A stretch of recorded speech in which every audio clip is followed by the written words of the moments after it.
So hello guys, कैसे हैं आप लोग। आई होप आप लोग बढ़िया होंगे।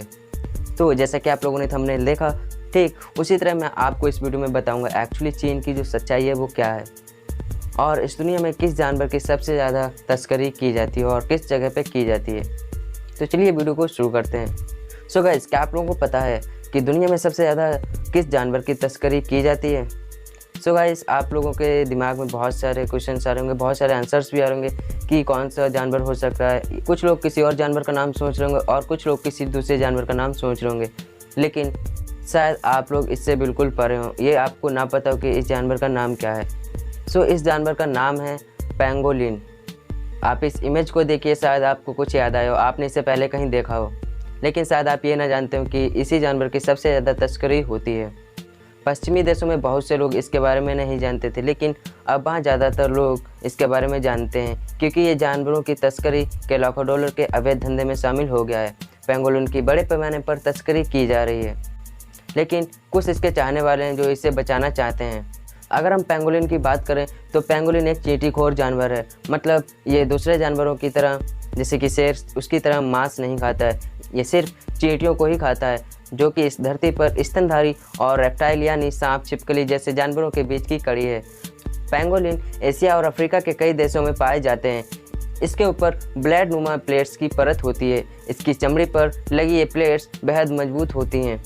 ये इतनी मजबूत होती हैं कि अगर शेर चीता भी इस पर अपने दांत गड़ा दे तो भी इस पर कोई असर नहीं पड़ेगा और इस जानवर से किसी को कोई भी नुकसान नहीं होता है। मतलब ये जानवर किसी को भी कोई नुकसान नहीं पहुंचाता है क्योंकि ये खुद ही बहुत शर्मीले मिजाज का होता है।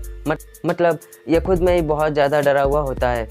ये ज़्यादातर अपने बिल में रहते हैं या फिर खोखले हो चुके पेड़ों को अपनी पनाह बना लेते हैं और रात के वक्त ही खाने की तलाश में बिल से बाहर निकलते हैं। आपको ये भी थोड़ा अजीब लगेगा कि यही वजह है कि इनके बचाने की मुहिम में जुटे लोग भी पेंगोलिन को कम ही देख पाते हैं, लेकिन शिकारियों की नज़र से ये खुद को बचा नहीं पाते। जो शिकारी होते हैं वो इसके पैरों के निशान का पीछा करते हुए इसके बिल तक पहुंच जाते हैं। आज सारी दुनिया में इस पेंगोलिन जानवर की तस्करी की जा रही है, ख़ास तौर से चीन और वियतनाम में। दवाएं बनाने और मांस के लिए इसकी बहुत मांग है। मतलब जो इसका मीट है उसके लिए बहुत ज़्यादा मांग है। चीन और वियतनाम के कई रेस्टोरेंट में पहले जिंदा पेंगोलिन की मेहमानों की टेबल पर नुमाइश की जाती है, फिर उन्हीं के सामने इसे काटा भी जाता है ताकि इसका जो मीट है उसके ताज़ा होने का यकीन अपने ग्राहकों को दिलाया जा सके। जानकारों का तो ये भी कहना है कि पिछले 10 सालों में करीबन 10 लाख पेंगोलिन की तस्करी पूरी दुनिया में हो चुकी है और अगर ताज़ा रिसर्च या ताज़ा आंकड़ों के माने तो ये दुनिया का सबसे ज़्यादा तस्करी किया जाने वाला जानवर बन चुका है। और वैसे भी इस प्रजाति की संख्या काफ़ी कम हो चुकी है और मांग में लगातार इसका इजाफा हो रहा है। अगर इसी तरह तस्करी होती रही तो वो दिन दूर नहीं जब ये जानवर धरती से लुप्त हो जाएगा और इसका एनवायरनमेंट पे क्या असर पड़ेगा ये तो कहना बहुत ही मुश्किल है। पेंगोलिन चींटियाँ खाते हैं। एक अंदाजे के मुताबिक एक पेंगोलिन साल में कम से कम 7 करोड़ चींटियाँ खा लेता है। वो चींटियाँ जो फसलों के लिए नुकसानदेह हो सकती हैं, साथ ही हाथी, दरियाई घोड़ा और शेरों के लिए भी बहुत बड़ी मुसीबत खड़ी हो सकती है। लेकिन तस्करों को ये बात समझ नहीं आती है, वो तो सिर्फ पैसा कमाने से मतलब रखते हैं। हांगकांग में तरह तरह के जानवरों का मीट सबसे ज़्यादा खाया जाता है। यहाँ दुनिया भर से ख़त्म हो रहे जानवरों को तस्करी करके लाया जाता है और किसी खास जानवर का या किसी डिफरेंट जानवर का इस जगह पे मीट खाना वो अमीरों में आता है। मतलब उसे अमीर की निशानी माना जाता है। जैसे कि यहाँ पर जो शार्क का मीट होता है वो बहुत ही ज़्यादा दाम पर बिकता है। माना जाता है कि जो राजा महाराजाओं के यहाँ शार्क का मीट खास पकवानों में गिना जाता था और अब लोग इसके मीट को सिर्फ अपना जलवा दिखाने के लिए खाते हैं। इसके अलावा इन जानवरों के शरीर में बहुत से हिस्सों का दबाव में भी इस्तेमाल होता है। जैसे शार्क के पर और पेट का इस्तेमाल जोड़ों के दर्द की दवा बनाने के लिए किया जाता है और कुछ जानवरों के शिकार की आधिकारिक तौर पर इजाज़त है, कुछ पर पाबंदी लगी है, लेकिन उस पर मांग ज़्यादा है, लिहाजा उनकी तस्करी की जाती है। मिसाल के लिए तोतो आवा नाम की मैक्सिकन मछली के आयात पर पाबंदी है, लेकिन इसकी जो तस्करी है उसमें उतना ही फ़ायदा है जितना कि कोकीन की स्मगलिंग में। चीन में मेडिकल साइंस की प्रैक्टिस करने वालों का कहना है कि पेंगोलिन की चमड़ी केराटिन से बनी होती है। बहुत सी बीमारियों के इलाज में इसकी मदद ली जा सकती है। साथ ही पेंगोलिन ज़मीन खोदते हैं और शरीर में होने वाले ब्लॉकेज को खोलने में इनकी मदद ली जा सकती है। कुछ शोधकर्ताओं का तो ये भी कहना है कि पेंगोलिन के स्किन स्केल से कैंसर जैसी खतरनाक बीमारी से भी छुटकारा मिल सकता है या फिर इससे मदद मिल सकती है। इन जानवरों से होने वाले फ़ायदों को लेकर समाज में सोच इतनी गहरी है कि इसी के चलते इनकी मांग में कमी नहीं आती है। हालांकि दुर्लभ प्रजातियों के संरक्षण के लिए अंतर्राष्ट्रीय स्तर पर कानून बने हैं, फिर भी तस्करों पर पूरी तरह से लगाम नहीं लग पाई है। हांगकांग में इन जानवरों को चोरी छुपे लाया जाता है और चुपके चुपके बेचा जाता है। बहुत से जानवर हांगकांग से चीन भेजे जाते हैं। चीन का गुआंगडांग प्रांत जो जंगली जानवरों के मीट से बने पकवानों के लिए मशहूर है।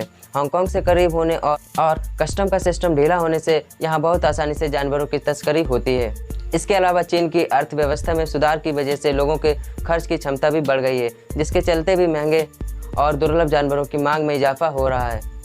साथ ही चीन के दूसरे देशों के साथ आर्थिक संबंध काफ़ी बढ़ गए हैं, लिहाजा बड़े पैमाने पर आयात और निर्यात का काम होता है। ऐसे में अगर बड़े बड़े शिपमेंट के साथ अगर कुछ कंटेनर पेंगोलिन की खाल के रख भी दिए जाते हैं तो कोई बड़ी बात नहीं है। अगर ये कंटेनर पकड़े भी जाते हैं तो सज़ा बहुत कड़ी नहीं होती और ना ही सभी पर केस चलता है। मिसाल के लिए 2010 और 2015 में पेंगोलिन की तस्करी के करीब 89 मामले सामने आए, लेकिन इनमें से सिर्फ 9 पर ही कानूनी कार्रवाई हुई। इसके अलावा जुर्माने की रकम इतनी कम होती है कि उसे अदा करना तस्करों के लिए कोई बड़ी बात नहीं होती है। दुर्लभ होती प्रजातियों को बचाने के लिए सबसे ज़्यादा जरूरी है सरकार का संजीदा होना। जब तक सरकार इन जानवरों की तस्करी को एक सुनियोजित अपराध समझकर कानून नहीं बनाएगी, तब तक इन तस्करों पर अंकुश लगाना आसान नहीं होगा। साथ ही लोगों को जागरूक करने की ज़रूरत है ताकि मांग में कमी आए। मांग कम होगी तो तस्करी अपने आप ही कम होने लगेगी। हालांकि चीन जैसे देश में यह काम इतना आसान नहीं है, क्योंकि यहाँ इन दुर्लभ प्रजातियों का इस्तेमाल दवाओं में भी किया जाता है। लिहाजा लोगों को ये समझने की ज़रूरत है कि पारंपरिक दवाओं के दूसरे विकल्प आज बाज़ार में मौजूद हैं। सिर्फ दवा बनाने के लिए हम किसी जानवर की नस्ल का खत्म नहीं कर सकते। ये तो बात रही पेंगोलिन्स की, लेकिन पेंगोलिन्स ही नहीं, जितने भी जानवर हैं उनकी अगर तस्करी होती है तो उन पर लगाम लगानी चाहिए, उन पर रोक लगानी चाहिए और जो लोग तस्करी करते हैं उन्हें कड़ी से कड़ी सज़ा मिलनी चाहिए। और सबसे पहले हमें जागरूक होना होगा और लोगों को जागरूक करना होगा कि तस्करी पे कैसे लगाम लगाया जा सके, क्योंकि समाज में जितनी भी अनवांटेड एक्टिविटीज़ होती हैं उनके सबसे पहले जिम्मेदार हम लोग होते हैं। उसके बाद जो बंदा उस गलत चीज़ को कर रहा है वो जिम्मेदार होता है। तो सबसे पहले हमें खुद को और हमारे समाज को जागरूक करना होगा और बताना होगा कि अगर इन जानवरों की तस्करी ऐसे ही होती रही तो ये विलुप्त हो जाएंगे और इसका असर हमारे पर्यावरण पे क्या पड़ेगा उस चीज़ के बारे में उन लोगों को बताना चाहिए। तो आई होप आप लोगों को ये वीडियो पसंद आई होगी। अगर आपको वीडियो पसंद आई तो प्लीज़ इसे लाइक कीजिएगा। तो फ्रेंड्स, आज की इस वीडियो में बस इतना ही। फिर मिलते हैं एक नई वीडियो के साथ, तब तक के लिए जय हिंद, जय भारत।